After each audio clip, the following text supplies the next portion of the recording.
Hey! Oh, How you doing? All I'm right, good. Chris, how are you? Fantastic, thank you. Fantastic. We need Amazing. to get used to this little delay on Zoom. It's really annoying, isn't there? It's like a tenth of a second or something. It's usually just me because I'm like, where's the button? How's everything going? Everything all Yeah, right? thanks.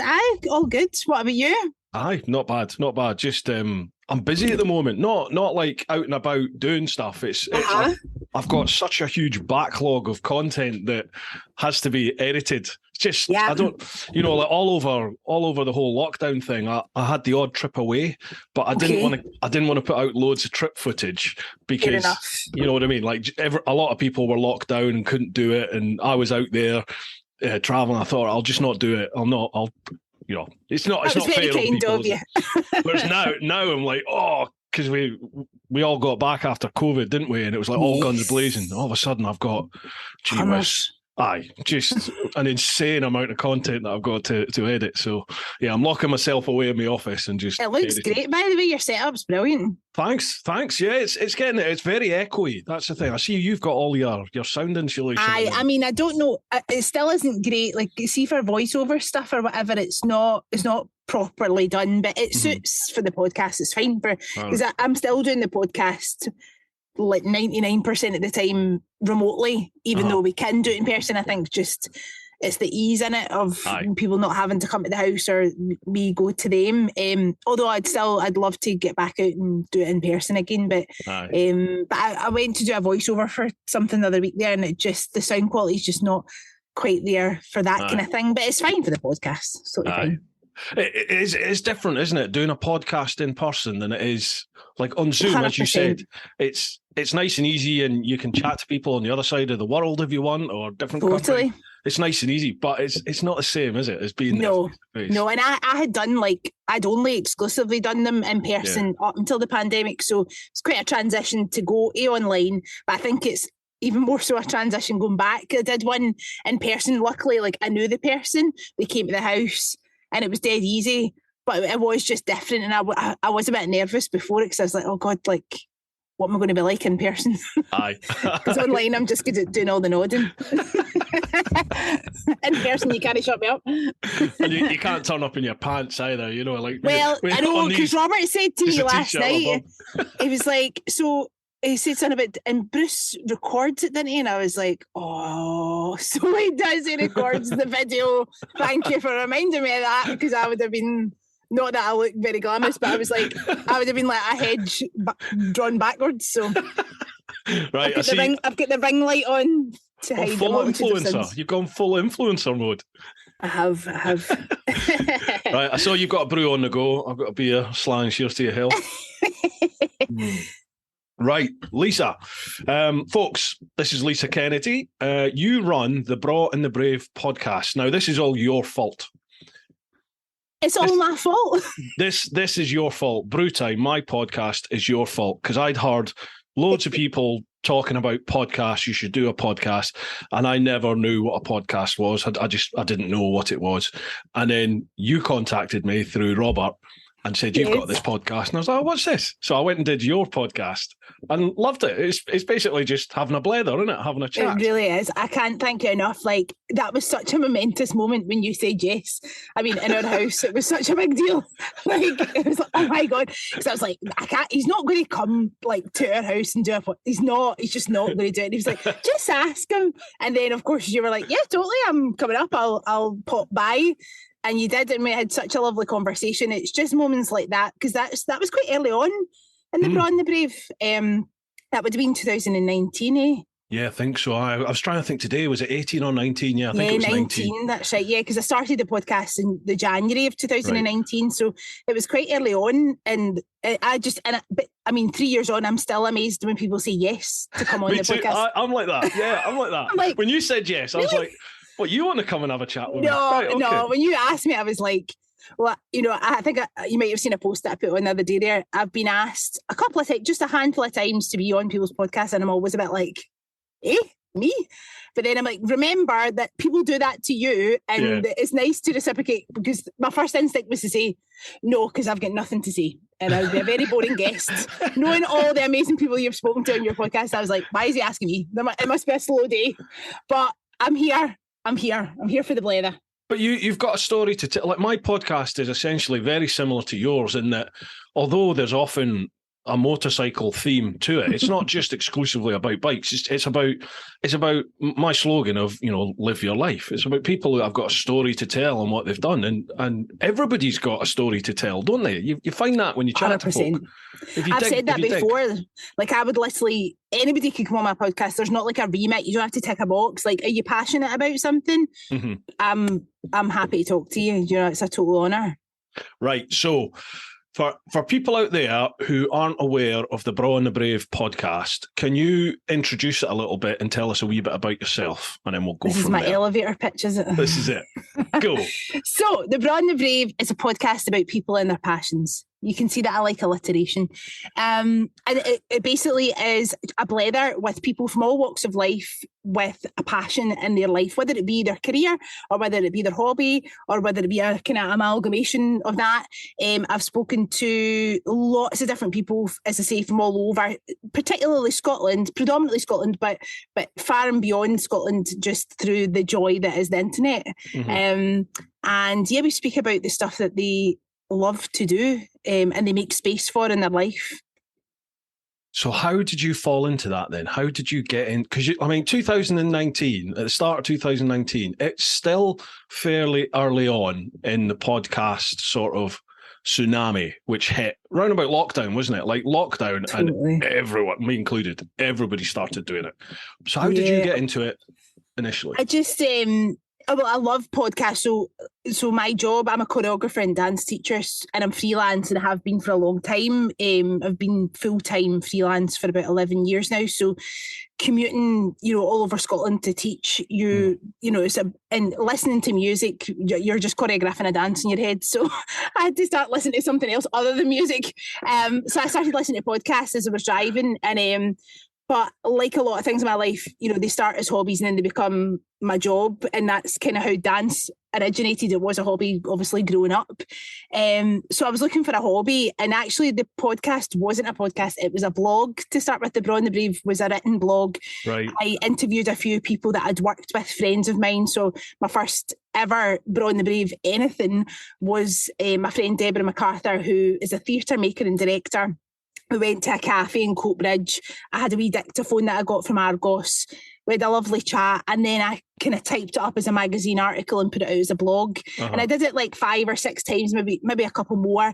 But for me, as much as I love writing, and that's another world that I did before I went into full-time dance, I just was like agonising over every sentence, and I just felt as if I wasn't capturing the essence of the person and how they described their passion. Aye. So it was actually my mum. I've got my mum to thank for the podcast, because she said, why don't you listen to podcasts all the time? Why don't you just make the Braw and the Brave into a podcast? And I was like, cool, yes. I have no idea how to do that. Yeah, how do you do that? Yeah. I'm like, that sounds technical. That doesn't really me. So my sister, I've got also her to thank for it. She was like, you need a laptop, you need some sort of like software to record on. And my mum and dad bought me this mic, which I'm still using for my Christmas in 2018. And the rest is history, as they say. It's now a podcast. It started in January 2019. And working in the arts, which I'm incredibly privileged to do, I meet hundreds of really interesting creative people. So yeah, if you work with me, you're probably going to be on the podcast. So that was something I was going to work up to eventually, but go on then. So how do you select who you chat to? Is it just a case of you're interested, come on? Pretty much. It's lovely now that people are asking to come on. Yeah. Which is smashing. I'm sure you get that as well. I'm like, my podcast? It still amazes me when people say that they listen. And mine's is small fry, like it's toty, like compared to your amazingness. Like mine's is, just, it is a hobby. I don't make money from the podcast. But it is always lovely when somebody says that they listen or they know about it. I was at a wedding the other week there, and one of the photographers came up and went, sorry, do you do the Braw and the Brave podcast? And I was like, I was like, you've actually just made my life. Thank you so much. Yeah.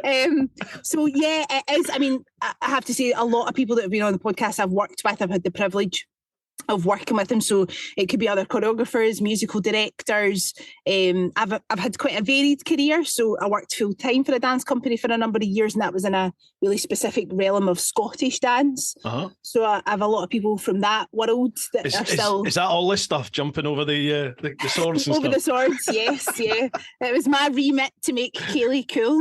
Right. So I was dancer in residence for the area of Clackmannanshire, which is the least county in Scotland. So I was out and about doing a lot of Cayley and Highland and basically trying to get kids and people to love that type of dance. So I met a lot of interesting people while I worked there. And then when I went freelance full time, lots of different projects. So I've just gathered all these really cool people who do great things. And the joy of the internet is that you get to keep up with these people on social media, and people are loyal. So if you do a good job, they quite often come back to you and say, oh, I've got this project.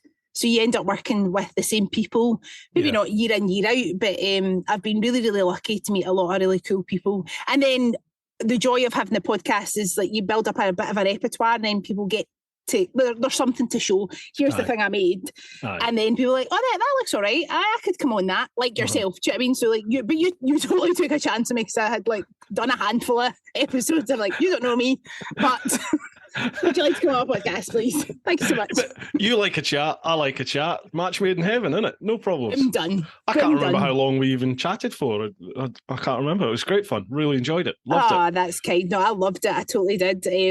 Like it still amazes me that I get to do this. And I've really, I've just had to fit it into my life. I mean, it has brought me other opportunities that I just didn't expect.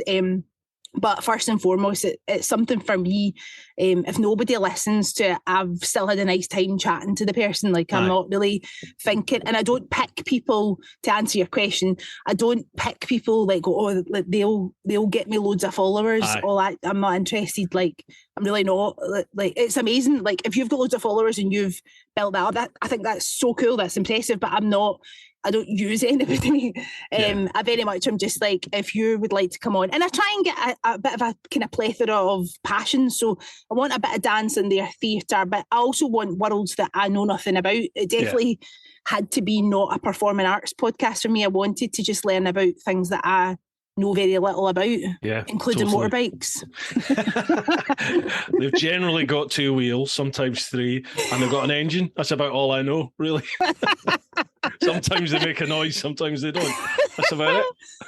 Totally. The extent of my knowledge. I'm the same, really, with particularly with guests for the podcast. I don't look at it along the lines of, oh, well, that'll get a lot of traction, that'll get a lot of views or downloads or things. I'm like, oh, they'd be interesting to talk to. I'd love to chat with them, because I've had people on here like somebody at the top of my head, Peter Hickman, right? He's a British superbike racer, just done the World Superbikes as a wild card. He races the TT. In fact, I think he's got the lap record for the TT. Not a chance our paths would ever really cross. Although, like I'm in the bike world, he's in the bike world, but they're 2 different sort of segments. And without the podcast, the chance of me walking up to Hickman in like the pits and saying hello and him knowing me and having a chat, it's not particularly high. Whereas the podcast, I dropped him a line. He was like, yeah, no problem. I'll come on and have a chat with you. So you get, an hour but to chat. If you don't ask, you don't get. That's the thing. And I'm like, the worst somebody can say is no, thank you.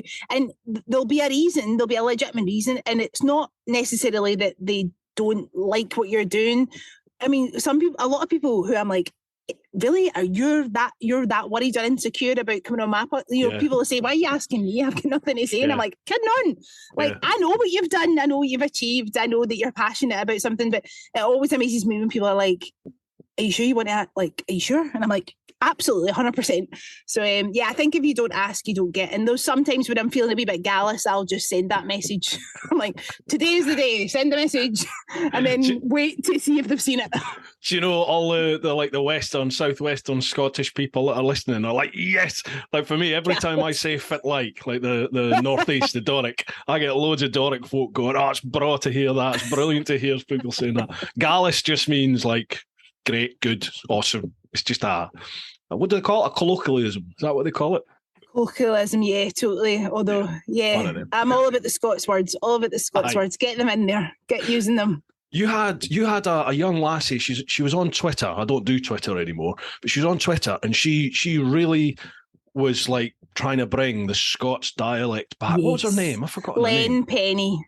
Len Penny. Yeah, it was Len's brilliant. Fantastic. Yeah, she's brilliant. She's an amazing poet. She's and just so articulate, and she's so knowledgeable about the Scots language, and just such a champion of it. Like, she's still doing great stuff. Like, I see, I'm not on Twitter. That I am on Twitter, but I'm not on it that often to post it in. But when I am, I always share what she's doing, because she's fab. She really is. You started doing some poetry as well, haven't you? Well, that's not a new thing, but I think it's just a new thing that I've started posting. Just a wee artistic expression, I guess. It wasn't meant to be anything. Basically, I've written poetry my whole life, I think, school and stuff. And somebody asked me this the other day, and I was like, I didn't realise how long I've been writing poetry, but I remember winning a competition at school, and would to go to the Civic Centre to get a certificate or whatever. So I guess I've been doing it a while, but it started like maybe as an adult a while ago. I started writing a poem at Hogmanay, just got a wee bit like nostalgic and a wee bit kind of like thinking about the year ahead and stuff. And it just became a wee bit of my own New Year's tradition to just on my phone. And then just more recently I thought, I'll just share some. So started sharing them just as, written form. And then I've recorded a few just like on stories and stuff. And like I was saying, with opportunities like that's just on the Braw and the Brave page. And last year I got invited to write and perform a poem at TEDx Cumbernauld Women, which was like huge. Do you know what I mean? I was like, this is mental. And again, it's just a hobby, but I think I ask people to come on the podcast, and quite often they're really open and honest, and I think my poetry makes me the most honest and open that I can be. So I think it's important to then, if you ask other people to be open and honest, then you should maybe put that out in the world as well. So that's kind of where the poetry's at for me. I find with podcasts, like, excuse the language, but there's no bullshit with podcasts. You can't hide behind anything. Like some of my podcasts have gone 3.5, almost 4 hours before, and especially when you start bringing that into the equation, and like some of the chaps that have been on here, there's an ex-squaddy that lives in Germany now, Sean. He does moto vlogging, same as me on YouTube, and he can drink. He can knock these beers back. So I got fairly lubricated chatting to him for like 3 hours or something. Yeah. And you can't. The truth comes out, doesn't it? You can't hide behind anything. Like, you come out when you have a conversation with somebody like this. You can't hide anything. It's not like a 5-10 minute chat on a radio station or something, is it? That's what I love about it. Yeah, that long form conversation is really important, I think, because the immediacy of social media, we're kind of programmed to like just want an instant hit. These reels and stuff are like 30 seconds, and we're just used to getting that dopamine hit. And I think the art form of conversation and being able to just sit down with somebody and talk openly and get to know somebody. I mean, I'll start having a conversation with somebody either on the internet or in person who I've never met before, and by the end of it, I feel like I really know them. And of course I only know one side of them, and you can't fully know a person, but I've formed really lovely friendships with people through doing the podcast. And I think it is just taking that time to listen as well. Like, I mean, I know I'm doing a lot of blethering now, but I do think it's really important to listen, and I've learned the most by just being quiet and just taking in what someone else is saying. Aye, totally. I found doing a podcast, it's really I feel like it's aided me, like as a person, but also, as you said, in your sort of interpersonal skills. Although sometimes listening back to a couple of episodes when I'm editing, this sort of delay that you get on Zoom, like a lot of the time I'll think someone stopped, and you go to ask a question, and then they carry on talking. You're like, shit. But I did that to you earlier on. I interrupted you, and then I was in my head, I was like, shush, Lisa. But I know exactly what you're talking about. It's difficult. And I'll say to a guest, if we're doing it online, I'll say, like, I'll probably nod a lot at you. It was really good advice I got from a guy, Graham, who runs Up Next Studios in Glasgow. He's done loads of filming for TV and film and stuff, and he's an amazing person. And he said to me, I was interviewing him, and he was like, I'll give you one tip. Someone had told him it. just nod. Don't do the constantly, which I find really difficult because I'm like, that's all I do. That's what I do. It's so hard. But he was like, don't do that because that's annoying. And he was like, also, when you think someone's finished, just wait because they'll probably give you absolute gold in that moment where it's a wee bit like uncomfy. And then they'll just want to fill the silence, so they'll say something and it might just be like total gold and you're like, boom, like podcast gold there. Right, I've got to remember that. Because I like the awkward silence thing, I'm just like, there can't be any awkward silence. But You're right, sometimes that really does help, doesn't it? Right, I'm going to try that. I'll probably be quiet for like 30 minutes. Please say something. Yeah. But yeah, it's just, I feel as if I say that sentence like this one time in a podcast, like I feel as if all I say is that I start saying stuff. So and so that was on my podcast, like people must be like, all right, we know you've got a podcast, but like you say, it's totally like enriched my life. Mm-hmm. I'm gutted that I didn't start it earlier. Do you know what I mean? And I've just met so many awesome people, and it's lovely to follow them on social media and know what they're up to, 3 years on. Because, some people I spoke to in 2019, we're now through a pandemic and it's people have changed careers, people have moved away, people have had families, like they've done awesome things in that time. I'm still here in this cupboard doing a podcast, but everybody else is doing amazing. But it has afforded me like amazing opportunities, and I've learned loads, and I'm just really grateful for the what it's afforded me, and things are kind of moving on with the podcast now, so I'm getting more opportunities. Like I did 2 live in front of an audience. Yeah. Episode. Well, actually, we didn't record them, so it was the Braw Brave in conversation with, but we didn't record the 2 of them, but. That was an experience in itself, to have a live audience, particularly after a pandemic. It was amazing just to have people in a room. And I think I'm going to do another 3 this year, going into next year. So that's cool. Because, I'm a big fan of Stacey Dooley, the documentarian. And I went to see her before the pandemic, talking about her latest book, and they had footage of some of the documentaries she'd made. And I was like, that'd be cool, like to do the Braw Brave with an audience. So I guess thoughts become things, and it eventually kind of happens. So I think I'd like to do more of that because it's in person. You can't beat it. Thoughts become things. I love that. That's really true, though, isn't it? That's that thing my mum and dad say. That's Here we go. No, carry on. No, carry on.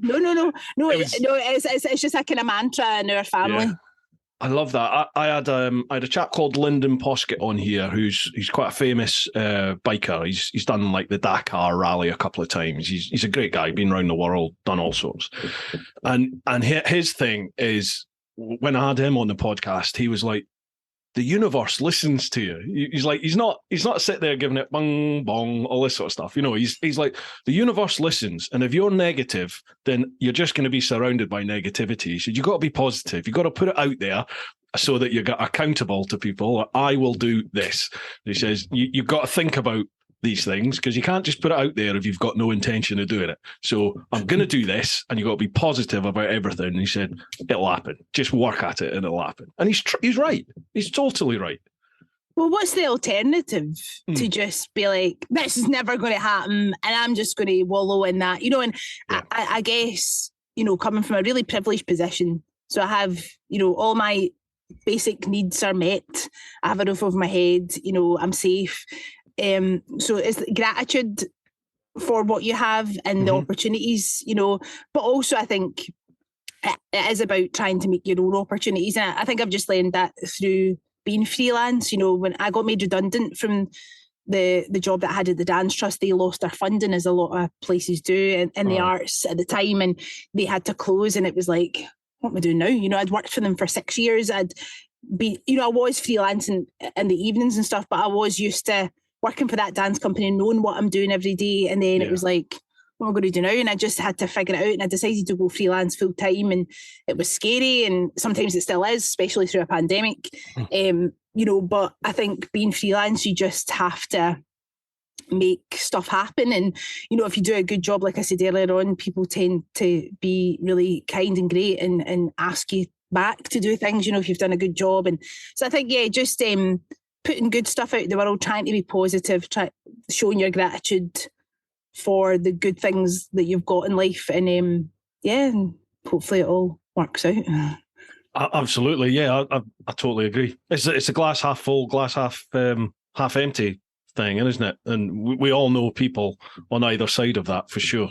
And I think I definitely used to be a half. Which one was it? The negative one. Is that half empty? Half empty. Yeah. Really, I can't imagine that you, Bruce. I don't know. I like in my head, I've got that.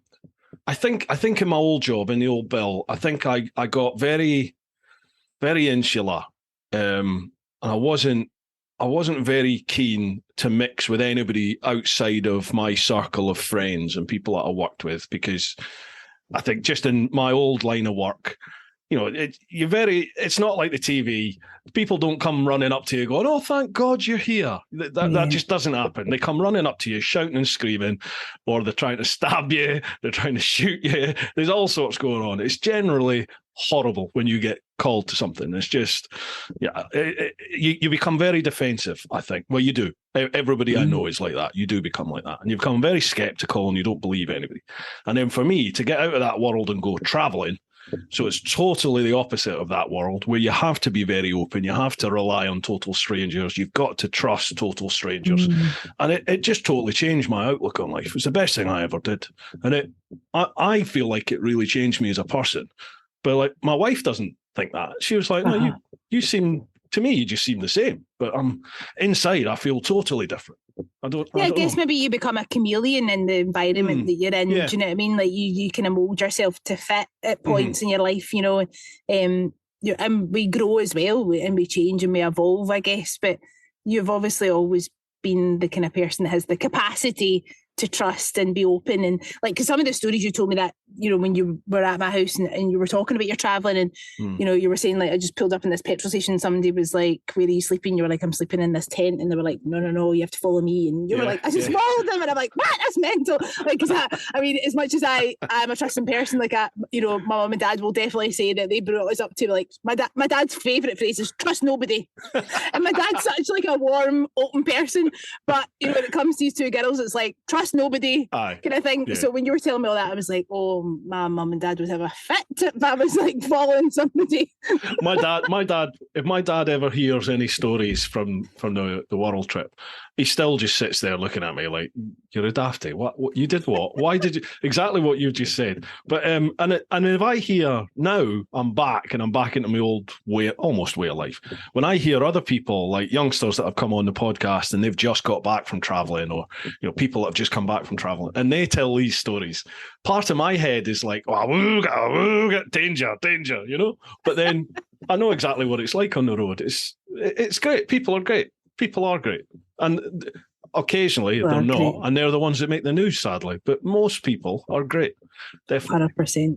100%. Time for a quick shout out to this week's sponsors, who are Innov. Now, Innov specialise in motorcycle dashcam systems. You'll probably seen the vids on my channel. They've got the single camera, the C5. They've got dual camera, which are the K series, the K3 and the K5. K3's 1080, K5's 4K front, 1080 rear. Both the K3 and K5 have an external mic, which you can even wire up into your helmet and vlog with if you want. If you look at my California Superbike School Day vids, the audio, the onboard audio is all via the Innov K5 system. They've also got GPS tracking. They've got an external remote so you can lock footage as you go. They'll do that automatically anyway, should they detect any sudden movement. They've got parking modes on them, so when that's activated, even when your bike is left unattended and switched off, say you're a bike calf or park it up in a town or something like that, if the bike moves at all, then it'll automatically kick in and it'll start recording. So hopefully you'll get that car that hits your bike or anyone that does anything to your bike. As long as they're in front of those cameras, you'll capture them. Great system, folks. Invaluable in terms of any accidents for insurance, because the first thing your insurance is going to ask is there CCTV or witnesses? And if you have one of these in-off systems fitted, then you're covered. Providing you're in the right, you're totally covered. Well worth getting, folks. Head to the link down below. I've got the In-Of UK website link down below. So if you're listening to the show notes, check that out. If you're watching the vid, have a look in the description. It is a referral link that just lets In-Of know you've come from me, which helps me massively in terms of the sponsorship. It shows them they're getting bang for their buck. If you use the code TEAPOT, TEAPOT, then you'll get, I think it's 5% off any of the In-Of cameras. And if you use the link to the TeapotOne website, they're the one that do like the DC1 and XV1 helmet cameras.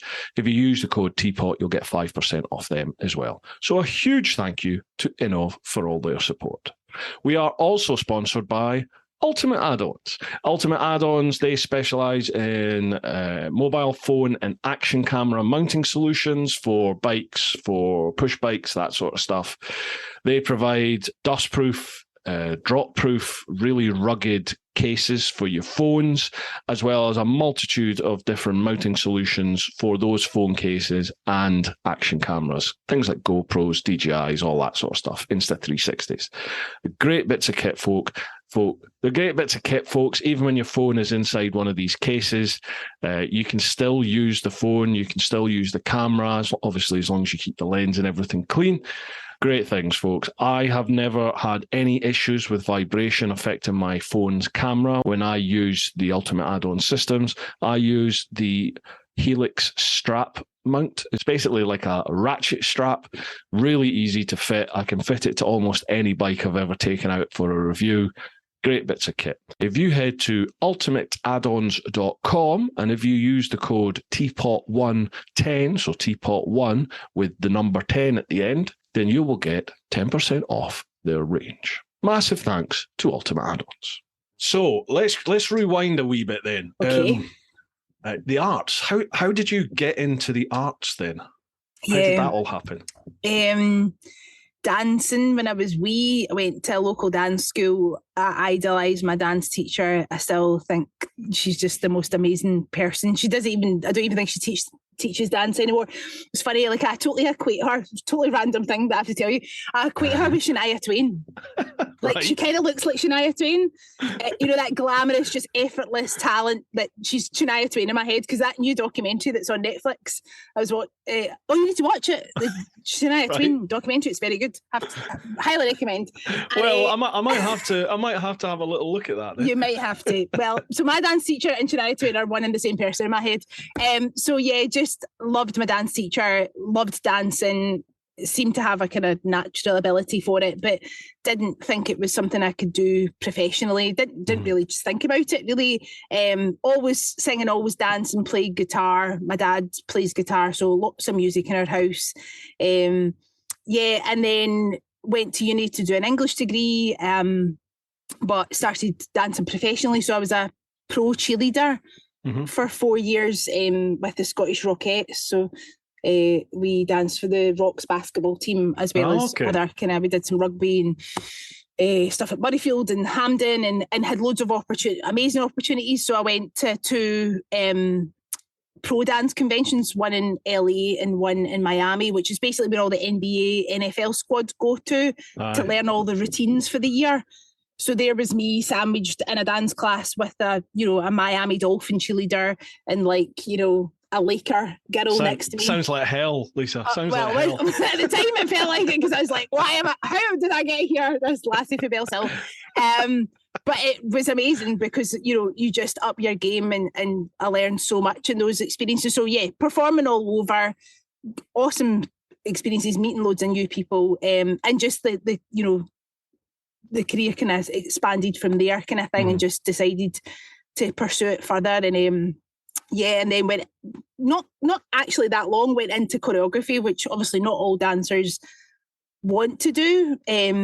But for me, I'm quite happy I love performing and still have been performing up until the pandemic, but I love coming up with concepts for choreography and seeing other people thrive. And, you know, and I love teaching. So I teach young people right up to people in their 80s at times. I don't have my own dance school or anything. It's not something that I wanted to pursue. I did kind of tap into it when I was younger, but I tend to work mostly in theatre and community kind of projects and stuff in schools as well. I've done a lot of education projects. So yeah, I've been dancing my whole adult life kind of professionally and teaching since I was about 19, I think. So, I mean, what happened during COVID and that then, through the pandemic with lockdown? Everything just stopped? Everything? Pretty much. And yeah, and I wasn't keen to teach online, and I didn't have a ready-made dance class audience kind of thing. You know, my thing is projects based, so I'll come in and do a show and then I'll be like, bye, you know. So there wasn't an audience there for me to teach online, and it just wasn't something that I was kind of keen to do. Not that there was loads of opportunities for that anyway, you know. But I thrived in the sense that people, again, are so kind, and I did lots of different kind of jobs. So I did some assistant stuff like for arts projects online. I actually taught some podcasting workshops for young people and adults, which was so cool. Again, I did that thing where I was like, I don't know anything about that. I'm not an expert, but I'm not a guru. And they were like, you don't need to be, like, you've made a podcast, you kind of know stuff. And I was like, fair enough. So yeah, some young people who'd been part of a kind of theatre programme, they made a really cool podcast episode just talking about their experiences and how they'd come together and how they'd adapted in the pandemic. And that was really cool. So I got loads of kind of great opportunities that I didn't expect, but it was tough because I wasn't working as much, nowhere near as much as I would have been in real life, you know. I did a hand washing choreography for the NHS, which was really cool. So there was lots of, this is how you wash your hands in a very interesting way, which was an amazing project. I was like, who knew I was going to be doing this?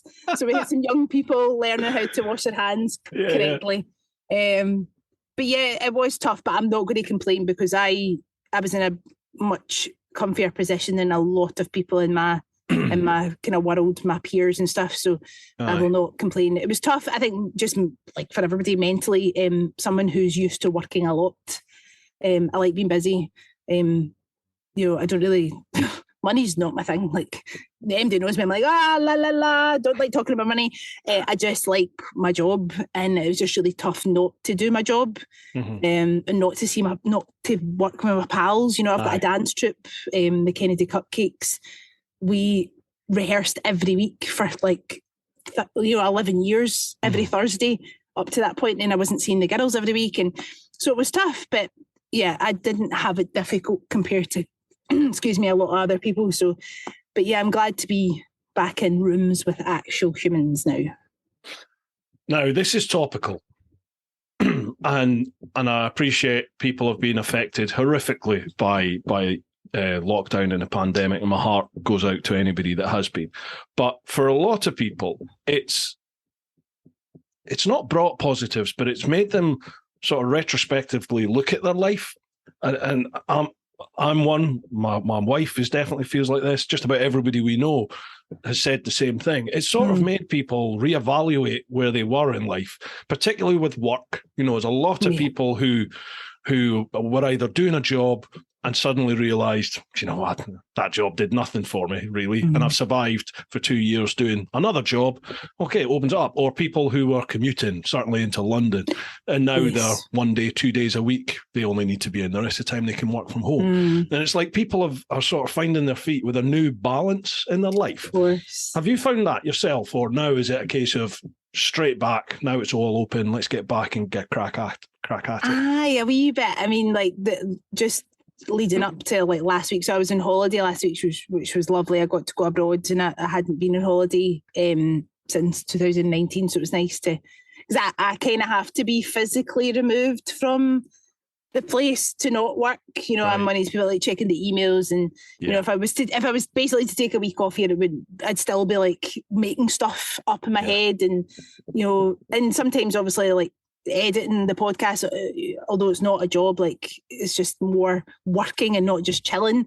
So it was lovely to go abroad. But I think up until that point, I've had a really like busy year so far, and it was starting to look like it used to, but it was like non-stop and here, there and everywhere, and like, oh, I need to run here, and like Tupperware, hundreds of bottles of water in my car and Tupperware dishes, and like feeling like I was living out my car. And I mean, I think if I was honest, like I do thrive on that. I find it difficult to not be busy. Aye. I like a project, so you know, if I was off, I'd just be decorating or crafting or something, writing a song, or do you know what I mean? Like I find it difficult just to sit at peace. But I think, like, to answer your question, yeah, it does make you. I think it's just that gratitude thing, like just because sometimes you can get so busy, you're like, I'm so busy, and you're like, don't you complain? Because I was like, I'll never complain about me being busy again. So I think it's that gratitude of like when the work did come in and I was allowed to be with other humans and make art and, you know, and have a nice time and people learn stuff and I'm learning from other people. Like, I was like, oh, this is like, I will never take this for granted again, because it felt like it was never going to come back at one point. I went to see a production at the King's Theatre yesterday of Footloose, and it was just pure joy. Do you know what I mean? Like, it's just a fun musical and the audience were loving it. Some people not behaving in a theatre though, but anyway, we'll sideswipe that. It's like, stop talking. Oh, so annoying. So annoying. But everybody was loving it and the cast were loving it, because at one point we were like, they're never going to leave the stage. We were just like, one more song. Like, and I was, and Darren Day, the performer, you remember Darren Day? He was in it, and he at the end he actually said, like, this is amazing to stand here and see all of you and you know, not people not having to wear masks, you know, if they don't want to. It was like, it's just lovely to be able to look out to an audience, and I'm like, yeah, it's nice to be an audience for sure. Absolutely. My wife and I went and saw when it all opened up again. Oh, in fact, I think it was when it opened up and then it shut down again. So it's one of the times when it was opened up after a long period of everything being shut. We managed to get some tickets for Hamilton. You know the show? Oh, it's fantastic. It's amazing. Oh my God, I'm so excited. I'm going, so it's my 40th in about 4 weeks. So I'm going down the weekend of like the first weekend in September, and we're going to see it. And did you know that the new Hamilton is Scottish? No. The guy that's playing Hamilton, he's just moved into the role. He's just literally moved into the role. So he's a Scot. So I'm hoping, I'm going to try and get him on the podcast, but yeah. Oh, that'd be amazing. I'm chuffed that you liked it, because I mean, I'm a big fan. Like, I've not seen it in person. I've seen it online, and but I'm dead excited. I'm a total ignoramus. I knew nothing. Total Luddite. I knew nothing about Hamilton, but I'd seen all the blurb about it. You know, my wife's right into the theatre, and she was like, I'd really love to go and see it. Would you come? And I'm like, yeah, of course I will. Just everyone keeps going on about it. Yeah, I'll go. I like the odd show. So I went to see it, and because I didn't know anything about it, I didn't know what to expect. For starters, it's pretty much all sort of God, what's the correct term? Like visibly ethnic. It's all pretty much non-white cast, isn't it? Yeah. Which is, in itself in the theatre was a bit, oh wow, what's this all about? And then they started rapping, and there's a mixture of like the modern music with the historical side of it. And it was like, I felt like I really got into it, like following the whole, trying to listen to the songs and follow along with the plot and see what was going on. But you could tell the whole point that brought me to that was that the cast on the stage, you could see that they were just so chuffed and happy to be back and performing. Yeah. And there's obviously, you know what the theatre's like, there's always people that, like theatre groupies, there's people that go all the time, don't they? Yes. They almost know all the cast by name. Yes. And everybody just seems so happy to be back in the theatre. And it was just a great vibe. It was lovely. Really, really good. I'm so glad you enjoyed it. That's brilliant. Yeah. No, I'm super excited for it. Yeah, I mean, there's just nothing, for me, nothing beats like live entertainment. You know, even when I was on holiday there was you know, remember the band, the Gypsy Kings? Yeah. There was a kind of tribute type band, all Spanish guys, and, you know, all playing instruments. The voices were amazing. I was like, I've missed like just gigs, like going to see live music, you know. And I've been totally embracing, because I think working in the arts, you quite often see the stuff you're working on, but I rarely go to see other stuff. I'm just like, oh, I'm too busy. But now I'm like, I'm going to see like the opening of an envelope. I'm there. So, you know, and I'm very lucky to know some really talented people who are in things. So I'm like, I'm coming to see it. So I'm going to the Fringe on Wednesday to see some stuff, and I'm going to go through again with my mum, because we need to support like live theatre, else it just won't exist. Like, you need to go and be there, bums on seats. And it's almost like you, I certainly, I don't think I appreciated what the arts actually do for everybody, really. To me, it was like, I didn't consider myself much of an arty type person. You know, I go to the odd show, but, you know, you get arty people and, you know, that's that. They do their thing. I didn't really think it had much of an effect on me, but you can see it really does, because when the world shuts down and you don't have all that stuff going on, it just feels like you look for. It's an empty place, isn't it? It's like, oh, you all of a sudden realise what you miss. Yeah, that's normally going on. TV, film, music, it's all art. Do you know what I mean? That's the first thing that we were gravitating towards, like Netflix. You know, when it was the pandemic, everybody was like, you know, in online concerts and stuff. Yeah, and art is for everybody, and everyone has the capacity to be artistic and creative. I mean, I meet a lot of people working in community, you know, theatre and community arts. I meet a lot of people like, oh, I'm not into the dancing, hen. I don't do the dancing, and I'm all right, okay, like, we'll just have a go. Like, we'll just have a go. Like, it's just moving. You know, sometimes even in school, sometimes I'll say, so we're going to learn a dance today, and, you know, some of the kids will go, oh, and I'm like, it's not really a dance. It's not actually, it's just moving. It's, you know, I'm like, do you play football? And they're like, aye. And I'm like, it's just like that. Like, it's just moving your legs.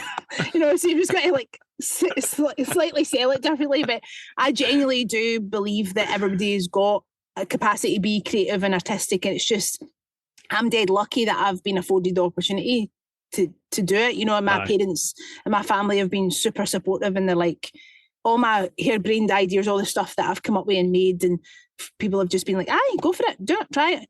Some people don't get that cheerleader, you know, so I'm very aware that if I can be somebody else's cheerleader, I'm there 100%. You know, many people have said to me like about starting a podcast. I'm like, do it, make a podcast. Like, I'll do a Zoom with you, like a wee half hour. I'll let you know how I do it. We'll figure it out. I'm like, just make something, because you'll be so proud. You'll have a lovely time doing it. Doesn't matter if anybody else sees it, or as long as you enjoy doing it. Do you know what I mean? And I think it's just having the time to tap into that. And I know obviously going to the theatre is an expensive hobby, and not everybody's able to do that. Do you know what I mean? So I think that's why like community theatre and community arts are dead important. Like, we need to support them as well, because that's your gateway into it. Aye, and it's also sometimes it's the only contact people get with other people is to go along to their local theatre or whatever it is, a coffee or anything. Some people just don't have. They don't have a circle of friends, do they? They don't have family. They don't socialise. So it's, I've seen people, maybe not so much. My dad's a bit of a loner. I've got to say, my dad is a bit of a loner. And I think if we moved him back up to be in the same village as my brother.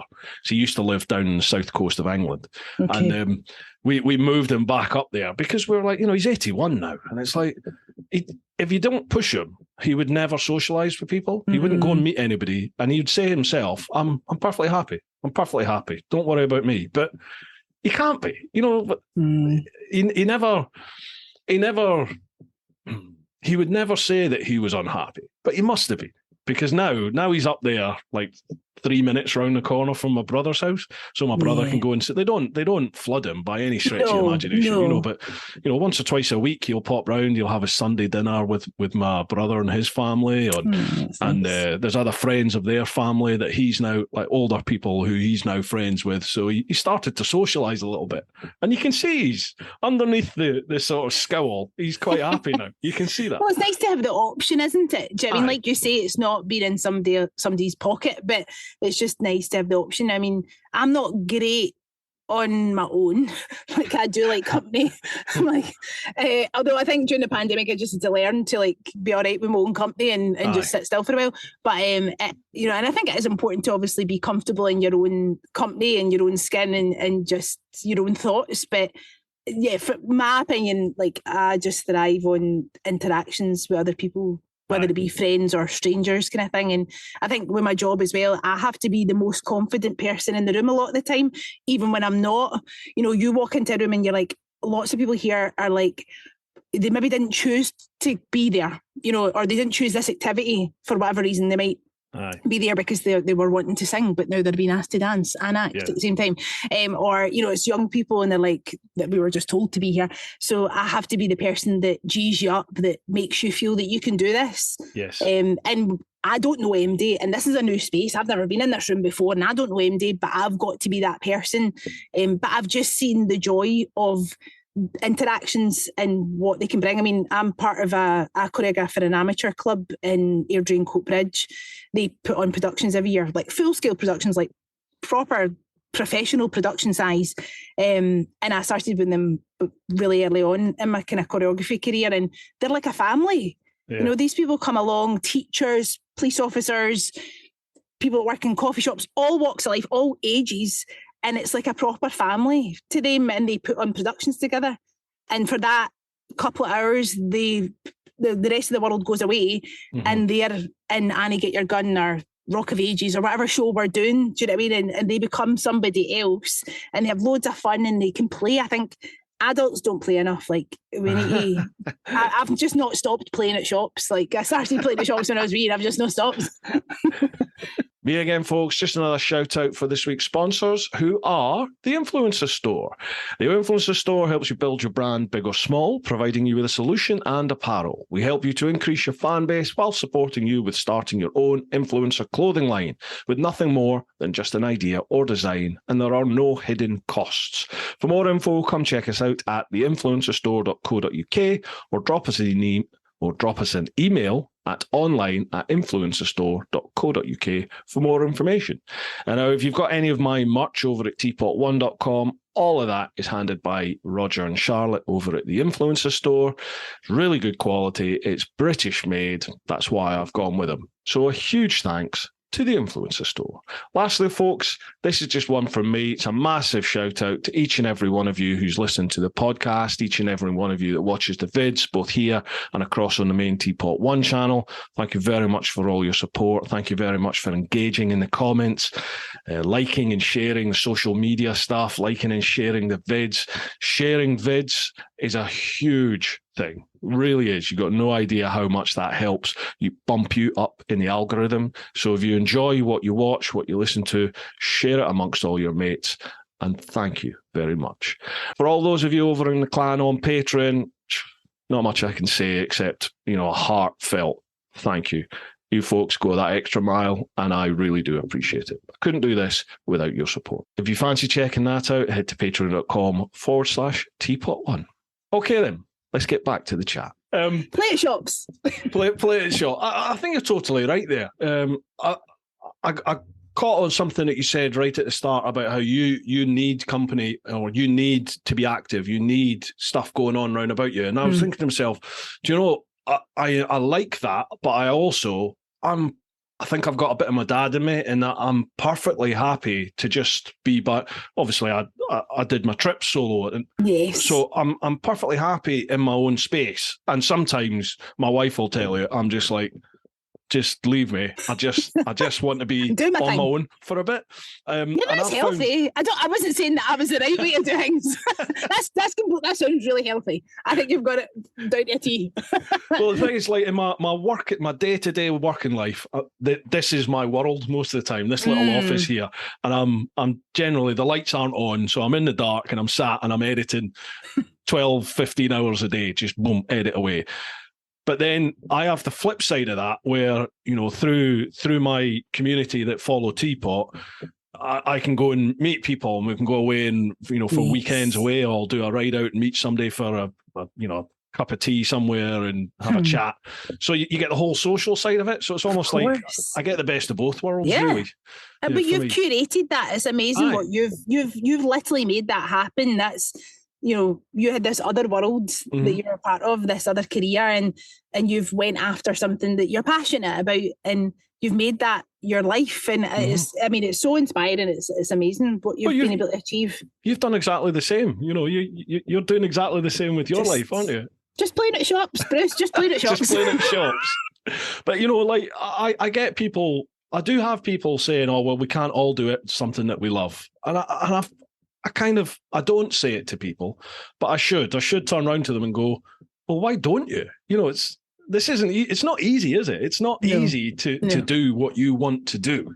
You have to make a conscious decision to go for it, identify what it is that you want, make a plan, how you can attain that, and then work at it. Just keep going. Because if you don't, you're never going to get it. But it's like anything else. There's like sacrifices. Do you know what I mean? There's stuff that you decide isn't as important because that's your goal, and that's a choice that you make. I have friends who are totally not in the arts, are not self-employed, and they very much appreciate what I do. But I've heard people say to me like, "Oh, I couldn't do what you do. I couldn't not know what I'm doing from week to week or month to month," and I'm like, I actually can't now imagine working for a company full time. Although I work for lots of amazing companies, I'm dead lucky, and I have a part-time position with an amazing organisation, Creative Entrepreneurs Club, who do amazing things for entrepreneurs. But I just like the freedom of being freelance, and not that I think I would get bored as such, but I think it's just because you're coming up with new ideas all the time, and just and a lot, I do collate people. I kind of bring them with me, and if I can pass on work to people, so just to keep those connections going.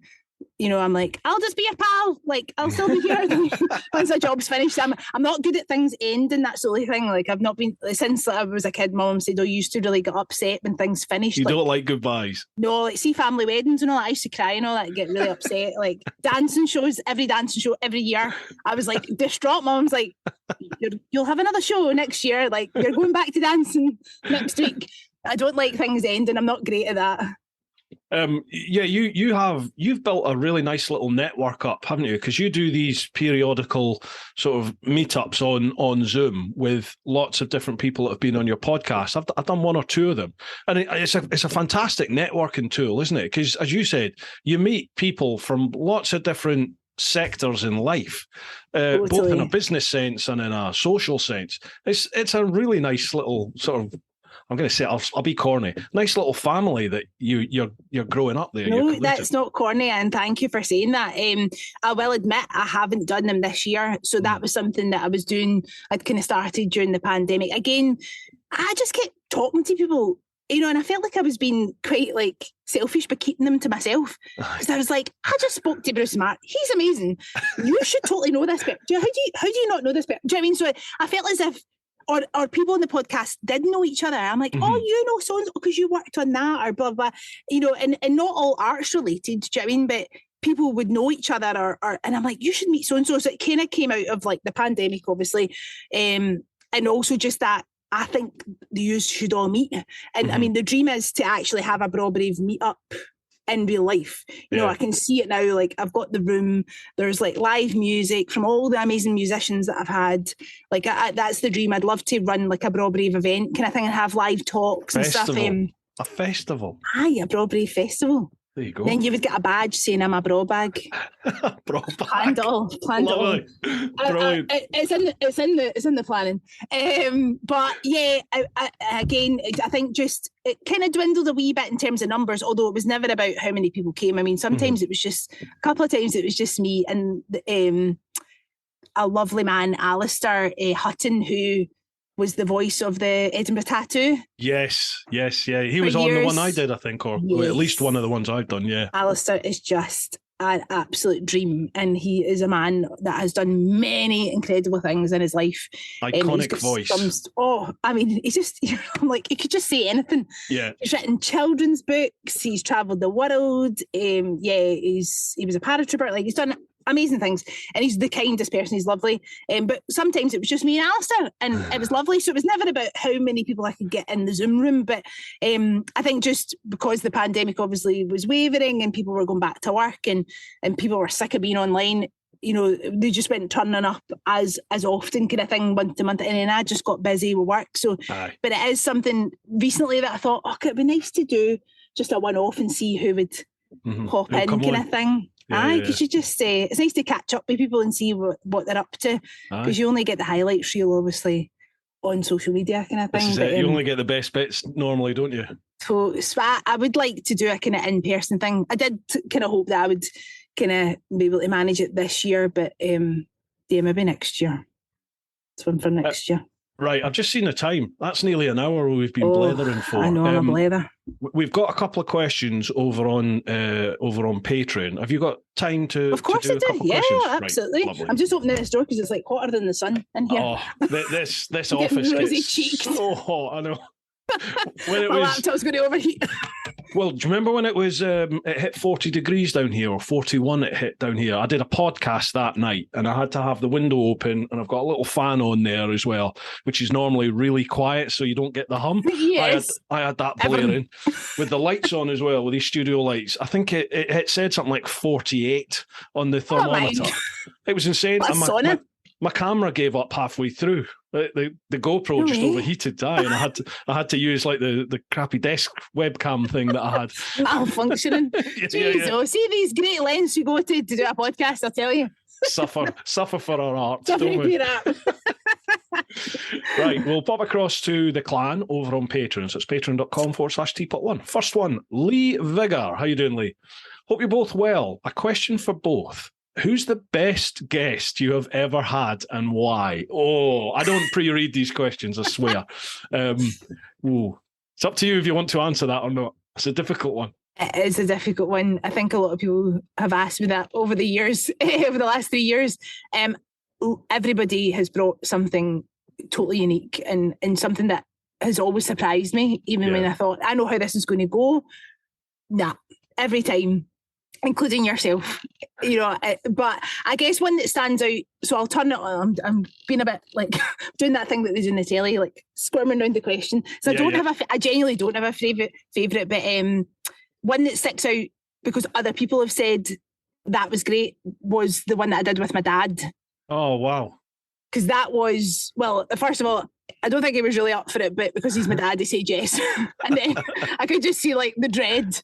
But 5 minutes into it, he was quite relaxed. He really enjoyed it. We had a lovely chat. I've had loads of nice feedback about it. And when we stopped recording, it was maybe only about, I don't know, half an hour, 40 minutes. And he was like, is that it? He was quite happy to blether on. Yeah. So a lot of people have said, I really enjoyed that one with your dad. And I'm glad we did it. I'm really chuffed that we managed to do it. So yeah, I'll say the one with my dad. Do you know, I did a podcast with my wife. And I need to listen. I need to listen to that one. It was her idea. It was just coming up. I think it was in between Christmas and New Year. And I didn't have anyone lined up because I was just going to take a break over Christmas, New Year with a podcast. And she was like, who's on your podcast this week? I said, oh, nobody, I'm taking a break. And she said, why don't I come on it? And I was like, she's quite private about like her own life, really, with people she doesn't know.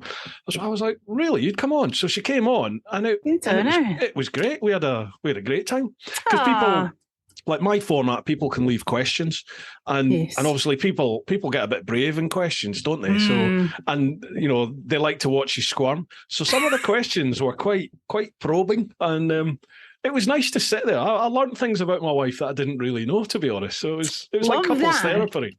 Yes. Good on it. That's brilliant. I'll need to listen to that one. I'll let you dig back through for that one. I can't remember. I think it was it last Christmas or maybe the Christmas before? I can't remember which one it was. But yeah, it's cool. There. It's there for you to see. Oh, that's nice. Nice one, Lee. Cheers for that. Yes, that was a good question. I enjoy podcasts where I don't think I've had a guest yet where I felt like I was swimming through treacle trying to have a conversation. It always tends to flow really, really well, which is nice. Yeah. And having questions really does help. But it also helps that you are a good person who is a great conversationalist, Bruce. So, don't do yourself a disservice, do you know what I mean? You've made me feel very at ease. I mean, I know I could probably talk in an empty room, but you've asked the right questions and you've made me feel welcome, do you know what I mean? And that is like a skill that you need to develop, do you know what I mean, when you're doing the podcast, because it is different than to a point in a real life conversation, because you obviously have the things that you want to talk about and you want to make the person feel comfortable before they maybe expose more about themselves than just the kind of facade that we put out for everybody. Do you know what I mean? So I think it is a bit of a skill that you know that you've obviously got in abundance. You know what I mean? Well, I'll be honest with you. I wing it a lot of the time. I really do just wing it. Do you plan like a question list or like a plan? Not a plan of attack, but what's the word? Like some sort of direction for it, or do you just go, "Here's this person coming on, let's go"? Pretty much. I mean, a bullet point on my phone, I never look at it. It's there as a total safety net, just in case I had a wee malfunction moment where my brain was just like blank and the person was totally silent. It's never happened yet. I don't look at that. But I think it's just a wee ritual that I do beforehand. And it's literally one word bullet point. Do you know what I mean? Like career, highlights. Do you know what I mean? Just stuff that I'm like, that'd be cool. I want to know that. It's not what I think other people might want to know or what's like a probing question or none of that. But very much just, I think it's just that listening. It's just listening to what they're saying and responding. Aye. You know, so the conversation flows because I've heard what they said and I'm like, oh, right, wait a minute. Tell me more about that. I didn't think you were going to say that. Or that made me think. And sometimes I worry that I give too much of my kind of input. So I'm like, oh, this one time, and I'm like, nobody's bothered about you, Lisa. But then I don't feel like it would be as much of a natural conversation if I didn't do that and it was just all about the person and I was just asking the questions. So it's a wee bit of a fine line. Like sometimes when I edit, I'm like, why are you talking? Aye, I've had that. It's like, it's been a long time since they've said anything. It's just me blabbing. You're like, oh, bugger. But it is about making the other person feel comfortable. And if that makes them feel that they're just in a natural conversation, I think that's important. Aye, yeah, definitely. Because it's not an interview, is it? It's just a conversation. That's the thing. Totally. Yeah, it's not a chat show format. No, and I was like hoping that I would come on here and like you would tell me stuff about you, and you have. Do you know what I mean? Like you're talking about your dad and stuff like that. That's a conversation. Yeah. You've not grilled me, which I'm glad about. I will put the light on. Totally, I'm not good under pressure. Old habits die hard. I don't know anything. Where were you on Thursday evening? Yeah. Oh, you would. Yeah, my memory's terrible. You'd the rubbish of that game. That game. What was it? Oh yeah, you said you listen to a lot of podcasts. What sort of podcasts do you listen to then? Good question. I mean, I don't listen to as many as I would like. I think I listened to loads when I was commuting, loads. Although I've started to get back into them in the last kind of year and a bit since I've been out working more. A lot of kind of like self-improvement, self-help kind of ones. Like I like Fern Cotton's Happy Place. Because she speaks to lots of different kind of people.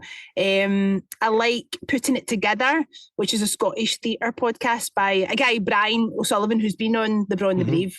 He's amazing, Brian. He's also called Bridal Hangway, if some people follow him. He does kind of like skits about this woman, Janice, who's a GP receptionist. Right. You'd love her. I'm going to say, I'm saying you'd love her. Janice is the character. And Frank, the husband, and then Connor, the son. I'm going to send you the link. Bridal Hangway. He's amazing. Brian is an actor and musician, but he also has a Scottish podcast called Putting It Together. And he interviews people who work in theatre. It's really, but it's dead interesting. You don't have to be into theatre or a theatre buff to like it. You know, he's so many interesting people. Yeah, so again, it's a bit like The Braw and the Brave. I just like listening to folk talk about themselves.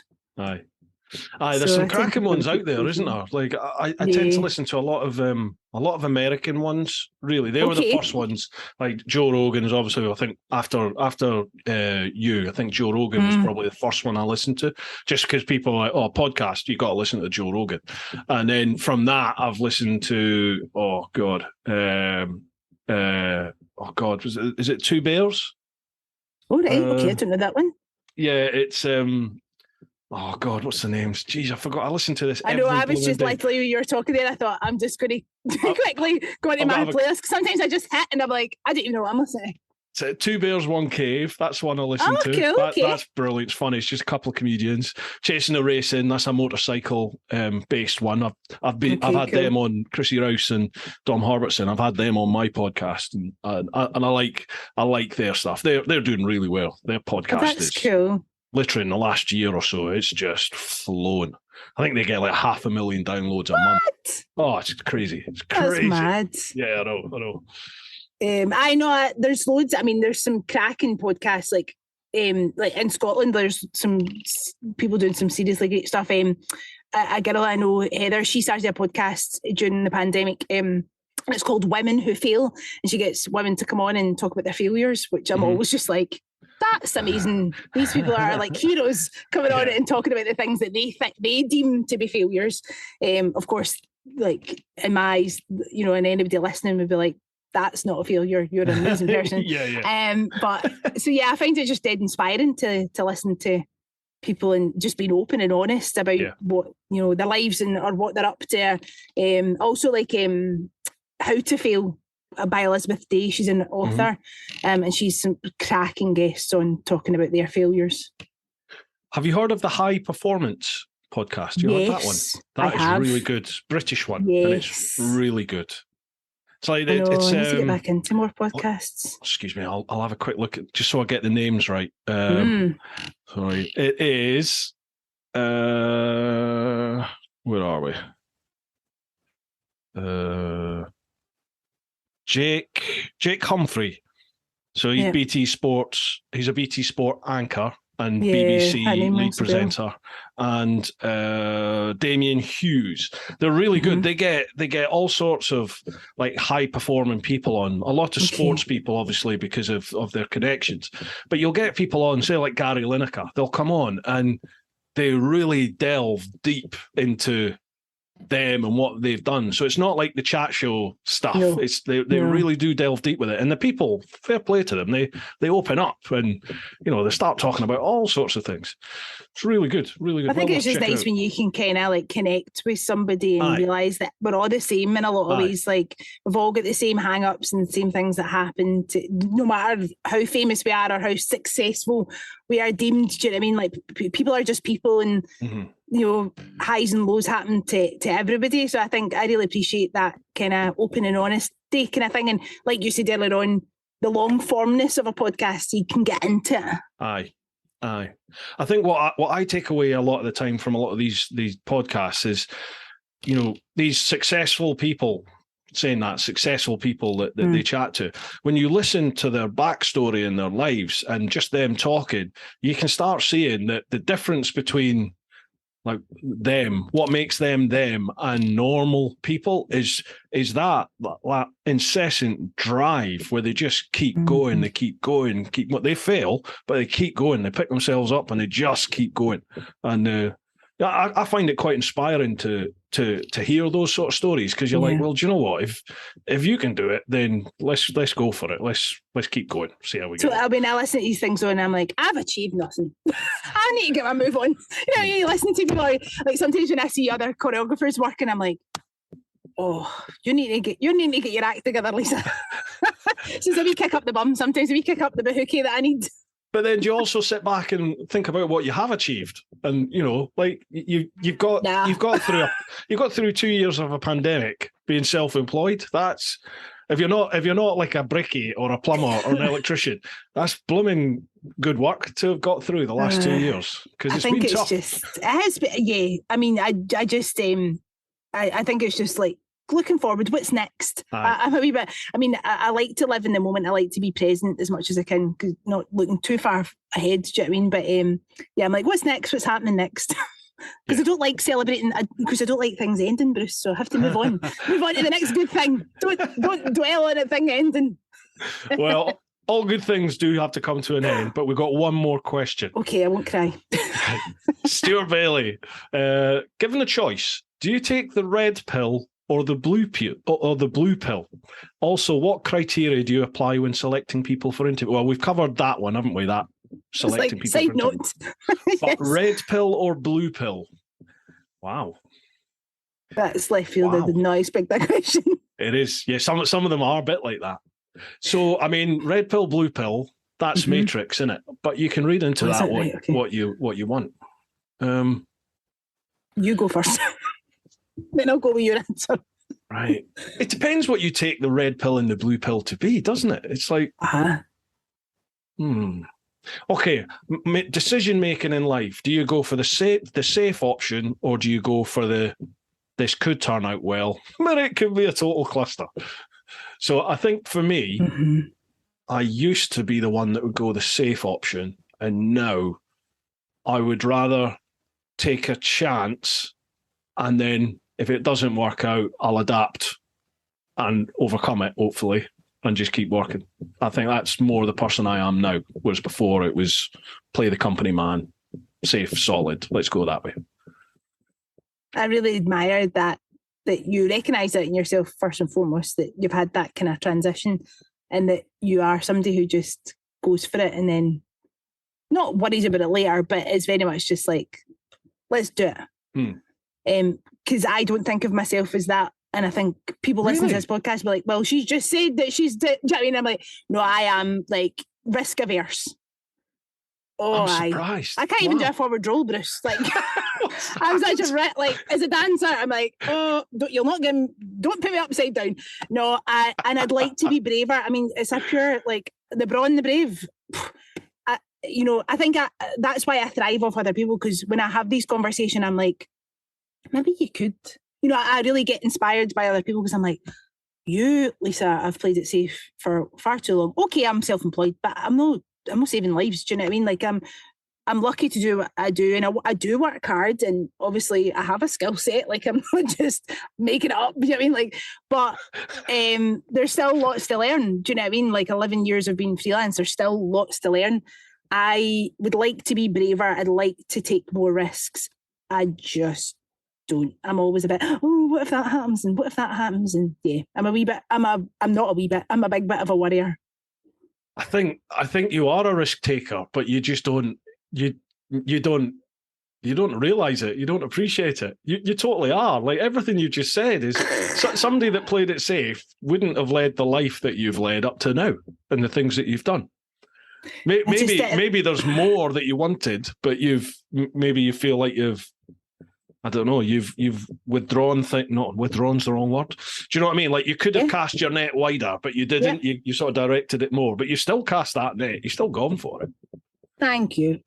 You're right. You've got me. You've psychoanalyzed me perfectly. Yeah, I do cast my net. I cast it and then I go, oh, that was nice. That's working. I'll just do more of that. Mm-hmm. So I'm not good at then going, well, let's go a wee bit bigger, because you can. You know, I've done that with, my dance troupe. There was a point where we probably could have went way bigger. And I was just like, oh, no, but that, somebody's going to come and make it go wrong. And I'm like, who's this person? Who's this bad person? No bad things have happened to you. Like, you've been quite lucky in your life for no catastrophes to happen. But yeah, and I like to be a trusting person. I like to trust the universe. I think I'm a positive person, but I'm not always positive about my ability to make things possible. So, the turning 40 thing, I think it's just an age. It's just a number. But a milestone birthday does make you go, this, when are you going to start being a bit braver? When are you going to be a bit Braw brave? So maybe this is the year. Maybe this is the year. Bruce, you never know. I'm sure it is. I'm kind of at that stage now, I think, where I kind of feel like I need to take a chance at something. I don't know what, but I feel like my whole YouTubey thing, it's stagnant. I just feel like it's stagnant at the moment, and there's so many other people coming into this YouTube world that I'm like, you've got to be different. I hate being like beige. I hate being You're just so one far of the from numbers. beige. It's unreal. Like, stop right there. No, you're not beige. Because I'm just another person on a bike talking shit with a GoPro, and I'm like, I want to be different, but I'm not. But you are, because you're you, and it's your experience, and it's your lived experience, and the things that you've achieved, and the things that you've done, and you have transitioned from one career to this, and you've made it work, and all the behind the scenes, all the editing the footage, 15 hours, like that's all work and energy and effort and talent that you've put into the thing that basically essentially you're passionate about. And comparison is the thief of joy. So I think you can get caught up in the social media thing of like, oh, what they up to, oh, what they doing, and you're like, definitely. You're in your lane doing your thing, and okay, it's fine to want more and to be like, what's possible. I think that's totally healthy, and I think that's great. That just feeds the creativity. but also remember, like, you do you, and nobody else can do you. Like, that's your unique selling point. Do you know what I mean? That's your USP. You're Bruce, and you do you, and it's amazing, and people love it. So I wouldn't, like, don't be down on that. Just thank you very much, and likewise, exactly the same right back at you, isn't it? Thanks. It's I think that's all we can be, isn't it? Is just be conscious of the fact that you're you, and be the best you that you can be. Definitely. Here. Right, that to me sounds like a fantastic place to end the podcast at. I've loved it. Thanks so much. Me too, I was genuinely. a wee bit nervous. I was like, oh no. Aye, because I'm just always like, oh, what have I got to say? But clearly people's ears are now bleeding. So before we go, can I put the floor open to you? Please plug your podcast, plug any projects that you've got, any shout outs that you want to give. That's kind. Yeah, I'd love if people want to come and check out the Braw and the Brave. We're on all the social media platforms. You'll find the podcast on Apple Podcasts, Spotify, SoundCloud. Just Braw Brave chats with Braw Brave people. Look up Bruce's episodes if you haven't listened to that. And I can't thank you enough for this opportunity. Just to have a nice blather. It's been a total joy. I'm just returning the love. I'm returning the favour that you showed me. Thank you so much for putting me on this little journey. It's lovely to see what you're up to now, and you're thriving, and I just wish more joy for you. Whatever you decide to do next, I'm sure it'll be awesome. Thank you. Likewise. Well, whatever happens in the future, we'll have another chat, I'm sure. I'm sure of it. Right, folks, I'll leave all of Lisa's socials down below, all the connections. So if you listen to the podcast, make sure you check them out. And if you're watching the video, make sure you have a look at the vid description, give her a like, a follow the podcast and all the socials. Right, folks, hope you've enjoyed this one. I definitely have. Keep doing your thing. Get on out there whenever you can. Look after those that you love. But most importantly, live your life. Woo-ha! That was brilliant. Thank you so much, Lisa.